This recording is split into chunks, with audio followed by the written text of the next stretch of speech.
One big reason why I can't stand it, public speaking, being on camera. I used to stutter real bad growing up. So you're always having to face these fucking demons that come out of everywhere. You know, people think, you know, because I'm decently successful now, successful not monetarily, but just I've overcome a lot and I have a nice looking resume. But I'm still every day, you know, just battling. So this is why I do it. I do it for my own personal, you know, fears and younger thing about, fuck, man, I'll be out here stuttering and shit. So you got to man up, man. Yeah. You know, like I pick these hard things that most people think you can't finish anyway. So, you know, you go out there, you grind, you're alone, you're in your own head. I work best alone. Right.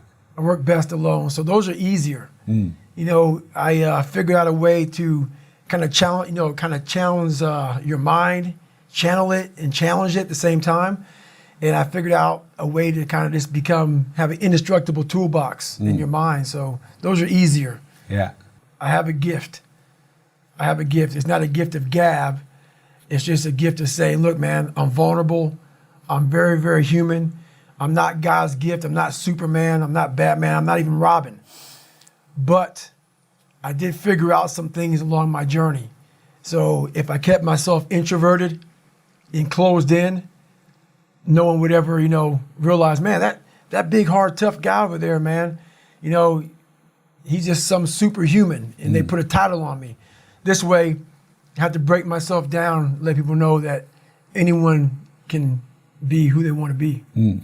But so I had a starting point. And the starting point was this very scared, immature, fragile kid. But through figuring out this fragile kid, I found out, well, shit, through all this fucking muck and shit, this can come out the other end. Person that has 4,030 pull-ups, who runs miles and miles and miles at a time. But we all have these abilities, not just to run and do pull-ups, but these abilities that once we go back into our dark holes, that a lot of us have. A lot of us come from, you know, insecurities, a lot of issues, but we don't want to visit that place. Place is scary. Place is something that we want to forget about. I had the courage, finally, to go back in there and organize that shit. Get it organized in my mind and figure out, you know, where to start from. So, but the journey led me to the so-called superhuman stuff that I do now. Yeah. I was haunted. So we all have these voices in our head. We like to not listen to them. The one that comforts us and keeps us nice and warm and cuddly and gives us cookies and milk at nighttime and shit. We like that voice. That voice, the one we want to always hear, which is why people don't like to listen to me a lot. Some people do, some people don't. The only thing that changes you is being real. So basically, you know, I had to have the courage to go back in it because nothing was getting done. I kept on going to that nice cuddly voice in my head saying, you know what? You don't need to do this. That's too much work, man. You've earned this. You deserve this. And that mentality got me to 297 pounds, fat, out of shape. To me, a loser. To me, making $1,000 a month and making a ton of mistakes. Because mistakes happen on the easy side of life. You take the easy road, the easy path, there's a lot of mistakes over there. The hard journey, you don't make too many mistakes over here because it's too hard. You don't want to repeat it. So it's challenging. I don't enjoy it. It's necessary. Yeah. It's necessary. So every morning I wake up, it's not just about working out, but for me, working out has been a very big part of my mental growth. So for me, if I am not challenging myself every day, and I swear to God, people will not believe it, I was over almost 300 pounds twice in my life. A person that does that twice in his life does not enjoy cardiovascular activity, okay? Yeah. So people can put anything they want to in their head. I did realize one thing. The things I don't enjoy that I still do, that's where growth is at. And that's, for me, the only place growth is at, is in that very uncomfortable, you know, in that uncomfortable zone. Yeah. So I have to visit it every single day. So for instance, today I woke up and I just got to London and I don't know where to run here. It's very difficult to run around this place. So someone said, hey, you can run around out here, like around this 1 mile block. And I'm like, you know what? I'm not doing that. So I went down to the gym, and there's this like crazy elliptical trainer, but it's not a normal elliptical trainer. It's one that you like almost self-power. It's very... Yeah, it's not electric. You no, do it. Yeah. it's very difficult. Yeah. So I got on that thing, and I realized, man, this shit sucks. And after like 2 minutes, I'm like, I don't want to do this. So right then I realized, it looks like we're going to be here for a while. So I did that for 2 hours and 45 minutes. Wow. Yeah. Yeah. So I'm not saying do that, but that's something I did today. Once my mind said, you know what, let's not do this today. I said, well, since my mind went there, I redirected it and said, just for having that weak thought, we're going to be on here for a while. Punishment, maybe not be the right word. Yeah.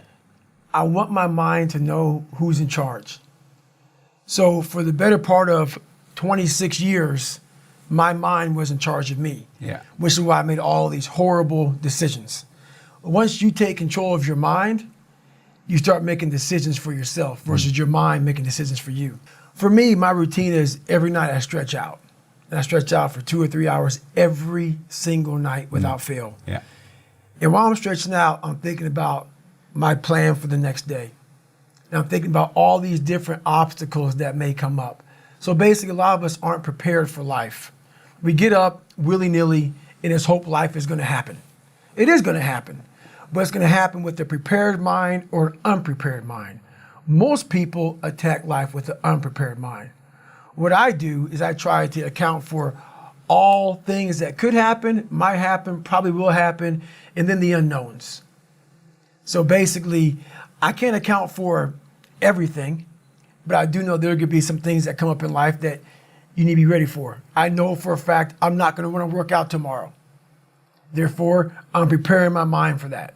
I don't want to do that. I know tomorrow will come with some difficult decisions to make.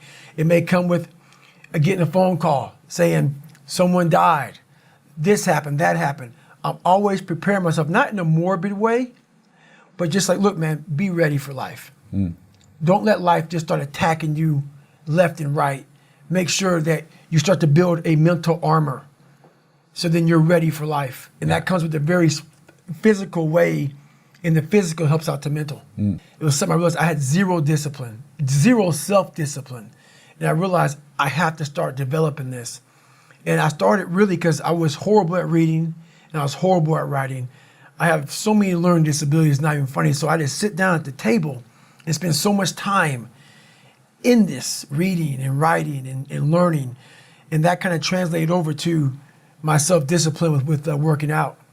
So that's where it started. I started when I was about 16 years old and said, well, I'm a 4th grade reading level. You know, let me go ahead now and start really focusing because I'm not going to get in the military because I got to pass the test. So that's where it started for me. It's more important to own your weaknesses. You have to really triple down on those, man. Because why? You want to become a full human being. We like to run away from weaknesses. Like for instance, if you're good at running, all you want to do is run. If you're great at reading, you have several books. But we don't do those things that we're not good at. So for me, I realized, shit, man, like I keep on running away from these things I'm not good at. I have to dive into these things. I have to become one with these things. And that's what happened. And so I own them both. And I talk very openly about them both. I can't do it. There may be some days I get up with poopy pants and I'm like, you know what, man? Fuck this, man. Like, what am I training for? I have no race on the docket. Why am I having this such a structured life? Why? And I'm like, you know what? I'm good. I'm done. I retire every day. I'm done with this shit. And I sit around and I say, okay. And then this is my thought process. So you want to be normal.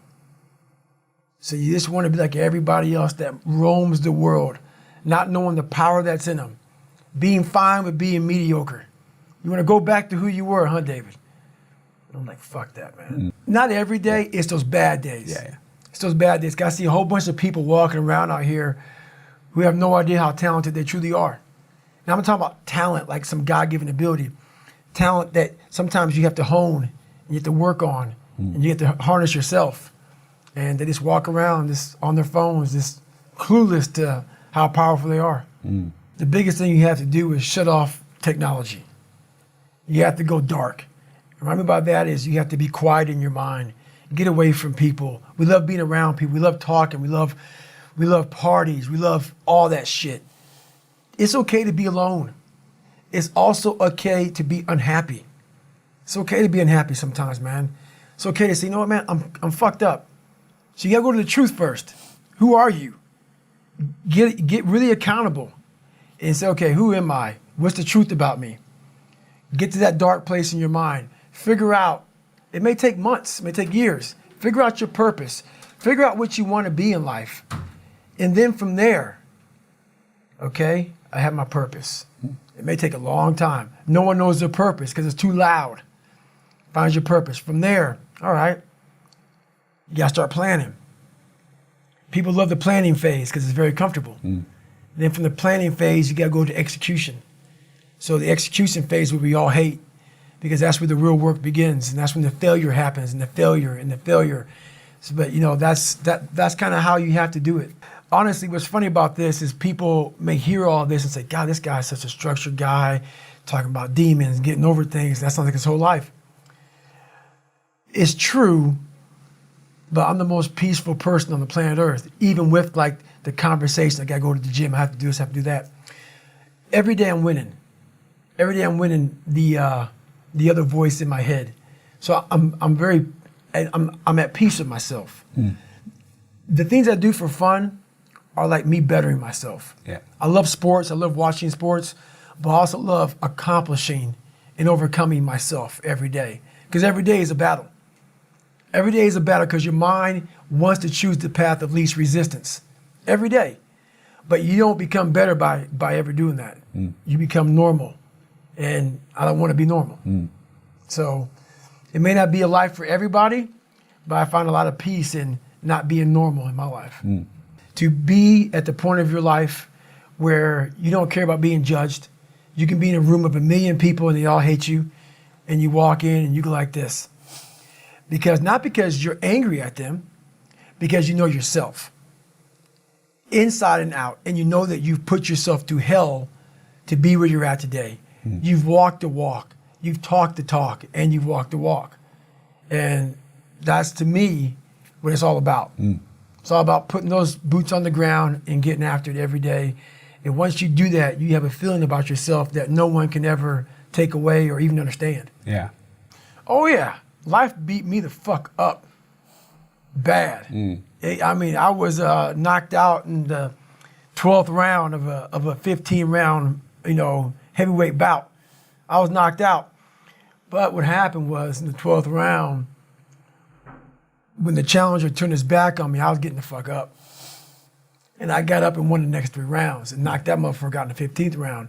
So that's my mind about can't hurt me. I was hurt, man. Like literally, I had to overcome so much those first 26 years of my life. And I still do every day today. It's not over. Nah. But the mentality of can't hurt me is just that. No matter what's in front of you, man, you have to face, you have to confront, you have to overcome and move forward. So my father, some of the kids that bullied me, my learning disabilities, all these things I went through in life, stuttering, has so many different issues, failing. I had to overcome them. Or they would have overcame me. Yeah, those scars are real. Those scars are proof that, your past is real. So they're never gonna go away. I own them, but I'm proud of my childhood.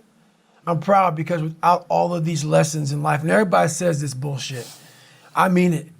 I mean it, because I was able to look at my childhood and how I grew up as the ultimate training ground for my life. There has to be some people on this planet Earth who have my mentality. As gross as it is to some people, and as far off as it is and not understood, there has to be some people like me on this planet Earth. Has to be some warriors out there that are able to take this mindset and do something with it. So that right there, once you are able to look at your life and realize that all these bad things are actually the ultimate training ground for what you're going to, encounter in life, you start looking at your past very differently. I was angry once I was able to uncover the rug. Yeah. and look at all these different shells that I collected over the years and say, wow, that fucked me up. And that one fucked me up even worse than that one. And shit, that one was real bad. And because what happens is when you start to collect all these shells, and these shells are bad things of your life, and you put them in your nice treasure chest and you hide them, you know, because it reminds you of where you were at, but you don't want to visit them all the time. When I started visiting these shells, I was like, my God, man, this was it was a tough way to go. But now looking back on it, man, I don't have any more shells. So now you have to learn to, now what's your passion? Yeah. So now my passion is still trying to find out what is left, what is more. Can I be driven without the anger? And I can be. I've only dissected 44 years of my life. While I'm still living, I'm still in my live autopsy. So, you know, right now, until I'm dead, I'm still examining human potential. How far can the mind go? How far can we go as human beings? So that's, you know, I call myself the Stephen Hawkins of the mind. You know, he was obsessed with everything he ever dove into. You know, the guy couldn't walk or anything, you know, so he was like, the mind, that's one thing he didn't want to lose. And I became obsessed with it because it's the one thing that controlled me. So I became obsessed with this. What is this fucking thing up here that just has me on a tightrope and just walks me into all these horrible decisions I make and makes me feel so pathetic and weak and insignificant and dumb and stupid and everything. I got to get control of this thing. But it's amazing that once you get control of that thing, how far you can go. I'm big into visualization and also self-talk. But also like, where do I want to be in life? Where do I see myself? And then I start making these plans and how I'm going to get there. And I don't deviate from that plan. So that's kind of how I do them now. I mean, it's a lot more to it than that, but it's a lot of quiet time. I shut out a lot of noise. I only have people in my life that need to be there. If you don't need to be in my life, I'm not about acquiring more friends. I'm not about noise. I'm about, okay, are you trying to go somewhere? You can jump on board. If not, I don't want to hear all your problems. Do you have a solution for your problem? That's what I'm all about right now. So I'm not about whining, bitching, complaining. I'm about, okay, we need to go this way. So that's the biggest thing. I forget his name, and I'm not trying to meet him anytime soon. That's not it, but I'm fascinated with the guy, Free Solo. He's another guy very similar to me, even though I'm not climbing rocks like he did. He has a passion to do something, and he's in at all costs. And what he was doing, what he did, I'm not so impressed with what he did. I'm impressed with how he shut the whole world out when he was doing it. He didn't care about, to me, this is how I see it, and I may be totally off. I'm not trying to speak for him. I don't know him, so let me make that clear. Yeah. To be able to pull that off, you have to be willing to accept death. You have to be willing to accept you're not going to see your loved ones anymore. You can't care about your loved ones when you're on that rock. Nothing mattered to him but that rock. Those people fascinate me.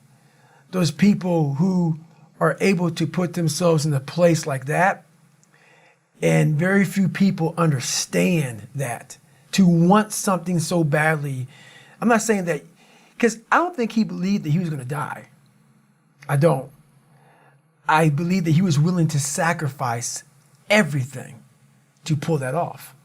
Those are the people, and there's very few people like that who are willing to say, you know what, man, you don't get me because your feet are nice and firm on the ground, and that's where you want to put them. But for me, there's more to life than that. And for him, that lasted, I don't know, 3-4 hours. I'm not sure how long that took him. I don't know. It took him a while. It's over now. He risked everything for just a few hours on a rock. And I've done that with my own self, with my own personal life, is I've risked so much, but what he gained and what I've gained in these 3 or 4 hours, in these moments, are something that people will never know, because they've never put themselves on the rock for 3 or 4 hours and put everything on the rock. And that's something that very few people can understand. So they think he's crazy. And those are the people I can't talk to, because it's not craziness. He found something like I found something. I found this. I'm exploring this. He was exploring this. He explored it on a rock. I explored in different venues. So those are the amazing people. That's what I find amazing, who are willing to say, look, honey, I love you, but you have to understand something. I have to go away for a while here. I may not be with you all the time because it takes 100% focus to pull this off. I need quiet, I need dedication, I need sacrifice from myself. And I need full support because it's gonna cost everything to do this one thing that takes 3 or 4 hours. That's the dedication I'm looking for. Right. And that's the dedication that does not exist in this world. Does not. But what makes it so crazy to me is so many people have that ability. They haven't taken the time to see what they want in life. Therefore, he's crazy. I'm crazy. They put a title on us. And you know what a title does to people? A title is the greatest separator of all time. It allows you to go away in your comfort zone saying, he's just nuts. He's special person. That gives you a get out of jail free card. You can go ahead and be normal now because we're special people. No, we found what we want in life. That's all it is. That's all it is. And very few people, they're all confused. Life's confusing because they make it confusing. So in the first 100-mile race I did, I wasn't prepared for it. And I won't go deep into the story, but I detail it well in the book. Basically, I ran 101 miles in 19 hours and 6 minutes unprepared. Shit on myself, pissed blood down my leg, had 30 miles to go. Horrible, worst pain in my entire life. In that 19 hours and 6 minutes, and that's all it was, I lived 100 years. I was able to pack 100 years in 19 hours and 6 minutes. All the emotions, the highs, the lows, the trauma, the failure, the success, the victories, everything you can put in a life, I put it in 19 hours and 6 minutes. And the beauty that comes out the other side of that, what happens in that time frame when you're at mile 70 and you're all fucked up and your body is destroyed and you have 31 miles to go, and you now have 31 miles to go, you're in the worst shape of your life with 31 miles to go. It's in that 31 miles that I was able to crack open another part of the human mind, a part that very few people are able to examine because why? They're not willing to go there. Like back to the Rock. I guarantee you, when he was climbing that thing and he had ropes on, he was thinking, shit, man, I can only imagine this is gonna be with no ropes at all. Making some of these moves that I'm falling with ropes. You have to go to a different focus. The focus has to be so heightened that very few people, they even understand that, but they have it in them. They have it in them to go there. But you have to go to a place of fear, of suffering, of pain, of doubt. And that's when your mind, if it knows it's not going to quit, it opens up. And once it opens up, that's my 40% rule. Once you can open your mind up when it knows it's not going to quit, it finds more. It finds more focus. It finds more power. It finds more drive. And that's what gets you through the 31 miles. That's what gets him so hyper-focused on that one little nodule to put his finger on. And that's what you find in those moments. But without those moments, you don't know what you're capable of because you're living a very structured life without risk. It's not addictive at all because you don't want to live there, you know, but it's definitely a place that makes you look at people very differently. Because once you see, it's different if I was born with a silver spoon and everything was given to me and life came easy. But knowing where I came from and where I'm at now, just because I was able to crack open a few more doors, that's what's disappointing for me, for other people. You know, so it's not that I want to live there, I know I can go there. And once again, I know other people can go there. So I guess that's the thing with me, is I know I have the ability now to go to a place that's very, very hyper-focused, that I can accomplish some pretty amazing feats. Not because I'm amazing, because I allowed my mind to be open-minded for the possibilities of what can I achieve. Well, the thing about it is funny, man, all these catchphrases people always say, you know, failure is a part of life and failure is how you grow. I've said all that stuff before, but it really is a bunch of shit. It really is, man. I'm gonna be honest with you, man. I'm so tired. Yeah, don't hold back or anything. No, I'm so tired of hearing all these fucking cliche fucking, you know, like goal setting, fucking posters and all that shit. Half the people who write that shit aren't even doing the shit they're talking about. Half the people talk about failure, you know, they're fucking millionaires sitting back in some nice house or whatever the fuck they're talking about. So it makes me fucking nuts. The reason why I believe I can talk on failure is because I'm still failing today, and I'm failing in a major way, and I'm living when I'm talking. So many people who talk about all this shit, they're has-beens. They're people who used to do it back in the day, now talk about it. Are you living it today? So for me, failure is something that you should be afraid of. It should be afraid of, but that's why you should go out there and challenge yourself to fail. Because if you're not failing at something, that means you've set your goals to pass, to succeed at everything you do, which means you're not setting your goals high enough. So for me, okay, I'm gonna go out and break the Guinness Book of World Record for pull-ups. Lofty goal, which is why I failed it twice before I finally got it. I knew going into everything I've ever done in my life, Navy SEAL training, 3 times before I got it. Everything I've ever done in my life took me 3 times before I got it. I knew that there was a huge possibility of failure. But what I gained from failure is this. When you see a movie and you watch a movie about a person who keeps failing, and at the end, they succeed, how do you feel after you watch that movie? Elated.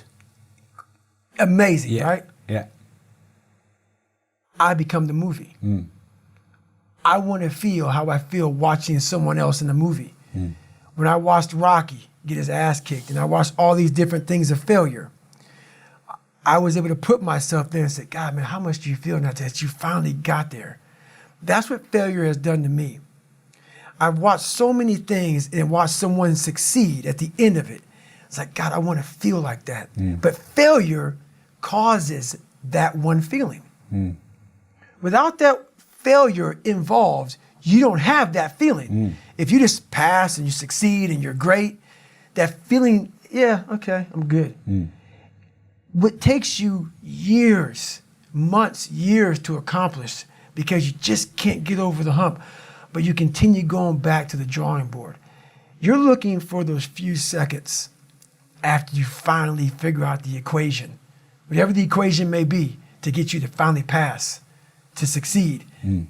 I live for that feeling, but I can't get that feeling without going through, fuck, I failed this equation. I failed this one, I failed this one, I failed this one.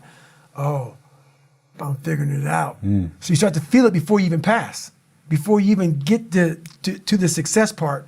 And then once you succeed, the feeling is unbelievable. And you take that feeling of success through failure and you put it in your cookie jar. And you say, I'll come back and get you again. I'm gonna need you again down the road in my life to call on you. It becomes so addictive that you don't mind failing anymore. Because you know now, oh, I just fucking... Next time. I bit off on something real big. Yeah. Which means the feeling is gonna be really big. Yeah. So yeah, that's what, I mean, it takes failure to get the best feeling in the world. Most of us fail in life because we're afraid of what everyone around you is thinking. That's 100% truth. So we live by the narrative of other people.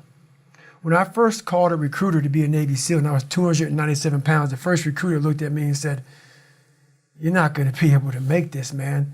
So what he was doing was he was projecting his energy on me. He knew he couldn't be a fucking Navy SEAL. So God help this black guy, because I was only the 36th African American to make it through in over 70 years. How's this black fat guy gonna make it through in my ass? He wasn't even willing to try. So he's projecting this. So a lot of us who are negative people, all we do is project how we feel on other people. So what happens is there's a lot of negative people walking around the planet Earth who are afraid to try. Because everybody, a lot of people are very negative in this world. So we are afraid to fail. Why? I told you, man, shouldn't even tried it, dude. Just chill out, relax. Why are you so crazy? Why are you so obsessed? So all that stuff drives the quitting mind, I call it. The mind wants to quit. The mind's tired. The mind's tired. The mind's deserving. The mind thinks it's very deserving. So yes, the biggest problem in this world is other people, not yourself. It's other people in your head. They are puppet mastering you pretty much on your life. Because I realized once I was talking to myself the right way and all this shit wasn't in my mind, wow. I went from this piece of shit kid who thought he was dumb, not successful, insecure, who stuttered when I first saw somebody, to a person who can now do all these things just because I now control my own mind. And I don't care. A lot of people say they don't care. When you get to the point where you really fucking don't care, you don't have to say you're it. dangerous. You become very, very dangerous. I'm not saying don't care like, I don't care if I do that. No, when you don't care about other people and how they view you, about how you walk, how you talk, how you dress, where you want to go with your life. You know, growing up, I didn't want to tell anybody I wanted to be in the military. Because why? Some of my black friends, I was afraid of what they think. You know, why you want to join the fucking military, man? Why the fuck you want to do that shit? I was afraid of what other people thought about me. So now, when I go in the military, I didn't know you want to fucking join the military. Yeah, I didn't tell you because I was afraid of what you thought. Once again, man, you're allowing other people to shackle your mind. If your fiance and your kids don't believe in you, you can't care what they think. That means you chose the wrong support staff. There has to be, so that's why a lot of people don't understand one another. Your support staff has to be like, if I want to go out and do whatever it is, my support staff is, you know, my fiance. If she's like, you know what, you know, I don't think that you should be doing that, I have to take it, you know, why? So I can be open-minded. So why are you saying this? But if she's saying it because of her, you know, that's not the right thing. Because I need backing to do what I'm going to do. Open-mindedness. I need support. So yeah, it's you gotta be very clear thinking about all that stuff. I make sure I didn't handpick these people, because I'm like, so you don't want people in your corner that are like, oh, let me pat you on the back for whatever the fuck you do. I don't want people pat me on the fucking back because I fucking woke up in the morning. No. So you don't want that. You want people who are honest with you, who are going to tell you what the fuck is honest. Honest and truthful people. So someone who's honest and truthful, who has lived and is accountable for their own personal life, that's who you want in your corner. Say, hey man, you know what? You're pretty fucking dumb for doing this, dude. Like, this is not smart. Or you're being a turd today. You're not getting after it. That's who you want in your corner. So you don't want a lot of people, hand-pick people to be in their corner who kiss their fucking ass. You don't want that. No. So you're very selective of who those people are. I'm selective. Yeah, but you'll listen to those people, will you? You have to. Yeah. You have to. So one of my best qualities is I'm open-minded to the right people. But I don't respect a lot of people. Because how am I going to respect you, not you personally, but anybody, if you're not fucking grinding every day? And I don't mean working out, getting to the gym. Really going out there and grinding. So if you don't know how I'm living my life, how am I going to respect you? So you have to be a hard worker, period, dot. You got to work your fucking ass off. That's where I gain respect for you. So if you're working hard every day, now you have an opinion in my eyes. But if you're just a guy who talks shit and you live this fucking life of talking shit, come on, dude. I understand one thing. You're just talking shit. But if I see you every fucking day of your life trying to be better, every day, going through all the wickets to be better, you got my attention. I respect you now. So respect is the first thing. Yeah. Jealousy, 100%. You have to, if you're jealous about anything, that is a horrible thing. Anger, I've done really well with controlling it nowadays. Back in the day when you're insecure. So all this stuff comes from conquering yourself. Once you feel good about yourself, all the anger, not all of it, we're human. Jealousy, these things start to really go away. She's like, you know, I'm good. Yeah. I'm good. So it created me lying, it created me being a dishonest person, whatever I could do to get it, to get whatever it was. But back to your question about emotion, I'm a very emotional person. So I'm very passionate because it took a lot for me to be who I am today. So I'm very emotional. Yeah. But it's just the passion in me about the sacrifice I put into being who I am today. So So I got this award for the VFW called the Americanism Award. And I'm speaking in front of like 5,000 veterans. And I get the award and I'm thanking people and I turn back to my mom and I look at her and for 58 seconds just cried. Because I had a chance at that time to look and see what I've accomplished and where I came from. And I wasn't trying to hold it, but I had to get myself together to give my speech. But it was a very proud moment for me to be able to reflect and say, okay, man, like, you know, you've, not like I've earned that right to cry or to be emotional, but it felt good that literally I grinded myself into a fine powder to get where I'm at today. And it just came out in that way. So, yeah, emotion is a beautiful thing. You don't want to, if you're emotional, that's bad. Yeah. But if you show emotion at the right time, I think that's a beautiful thing. Because you have to, you want to be in control of your mind. You want to be in control of your mind. Emotional people, they're a wreck. They control, that emotion controls your everything you do. Yeah. And what emotional people do is, like for instance, I always say this, they can have a beautiful life. Husband and wife, kids, everything they want. But it's the one thing that they don't have that makes them emotional. So that emotion makes them focus on what they don't have. Emotion makes them focus on everything negative, everything. Pity party, woe was me, this didn't happen. So your mind loves that. It loves talking to other people. Oh, this is all fucked up, man. You know, think about it. People love to bitch and complain about everything.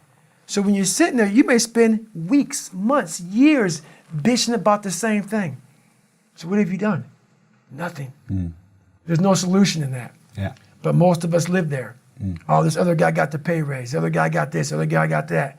And we live in this emotional state of, woe is me. Nothing gets accomplished. Nothing gets accomplished. Yeah. I'm not about money. Not about money at all. It comes. You have to first be authentic. What is your fucking brand?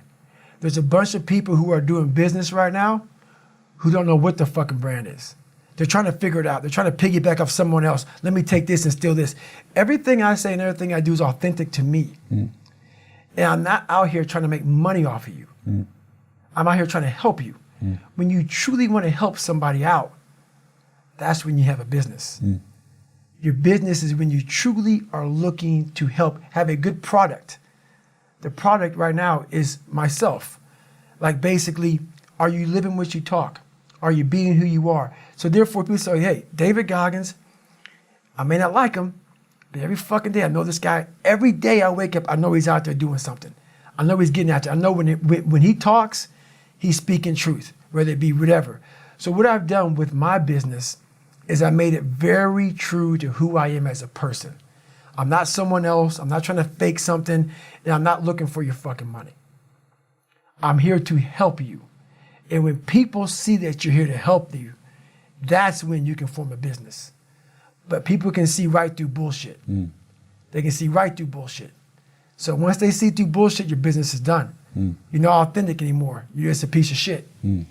So people see true. So sometimes in your business, you may not make a dime for a while. You have to gain trust of people. You have to have a good product. It has to be about the people, for the people, and not about you. There can't be any underlining things, which very few people can do that nowadays. A lot of people nowadays are slugs. They're cockroaches. They're bottom feeders. They just are. They want that quick dollar. It's about me. It's about me, about me, about me. If that's your fucking mindset, your business is done. Some people make it, but they don't last real long. They don't last long. So for me, I come from hell. I had to persevere through a lot. I got judged growing up. So all I want to truly do for people is I'm for the fucking underdog. I want to see you fucking crush every motherfucker on the planet Earth. Anybody that says you can't, no. Wait, you might be your biggest bully. You might be telling yourself you can't.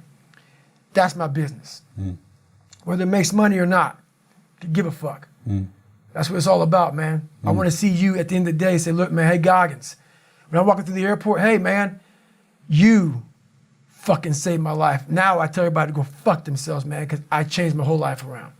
That's the business. If you can do that, you're rich as shit.